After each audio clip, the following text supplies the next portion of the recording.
1 year in, it's easier to find a S5 or Xbox Series X than a true next-gen game.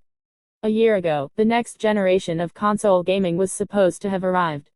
The Xbox Series X and Series and PlayStation 5 strode boldly onto the scene, with massive chassis and even bigger promises of games, with better graphics, shorter loading times, and revolutionary new breakthroughs. But a year in, and that next generation of gaming has yet to arrive. There are still too few consoles, and more importantly, too few games that truly take advantage of them, leaving the first year of the S5 and Xbox Series X more of a beta test for the lucky few who have been able to get a hold of one, rather than the proper start of a new era of gaming. What is a next-gen game? There's no formal definition of what makes a game next-gen, but I'm choosing to define it here, as a game that can't have existed as an Xbox One or PlayStation 4 title. Games like Ratchet & Clank, A Rift Apart or Microsoft Flight Simulator, which push the boundaries of graphics and SSD load times to the point where they can't have existed in the same way on an older consoles. In short, they're games that in some way rely on the hardware of a new console enough to help justify the outlying cost of a new machine compared to its predecessor. A complicated mess of factors have led to the next-gen bottleneck. The physical consoles themselves are still nigh impossible to buy, which naturally limits the number of customers who own them and can buy games for them. That in turn means that there's little incentive for developers to aim for exclusive next-gen titles that truly harness the power of the S5 or Xbox Series X, while limit yourself and your sales to the handful of next-gen console owners when there are millions of Xbox One and S4 customers to whom you can sell copies of games. Adding to the mess has been the fact that industry-wide delays, many of which are due to similar pandemic-related issues as the broader supply chain problems, have also seen tons of next-generation, optimized or exclusive games moved out to 2022 and beyond.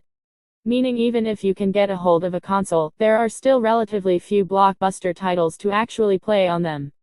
With the exception of a handful of true next-gen exclusives, like Ratchet & Clank, Rift Apart, Returnal, or Microsoft Flight Simulator, virtually every big next-gen release has been available on older consoles and PC.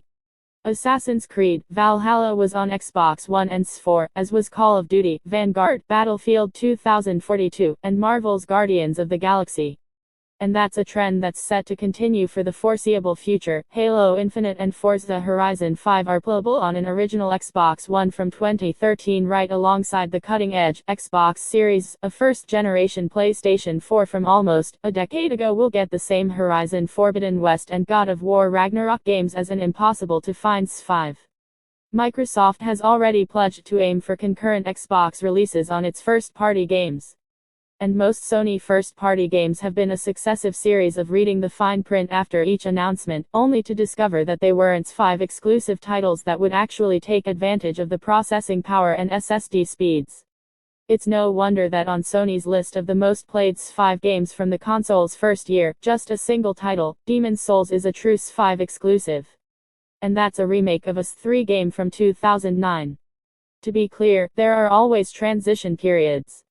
A year into the Xbox 360's and PS4's lifespan, and there were still plenty of major cross-platform titles. Huge titles like Dragon Age, Inquisition, Call of Duty, Advanced Warfare, Forza Horizon 2, Grand Theft Auto V, Dark Souls 2, and Destiny all tried to cross the generational divide. Not all those ports were effective. Middle-earth, Shadow of Mordor, for example, had an infamously watered-down version of the Xbox One/PS4 game, a hint.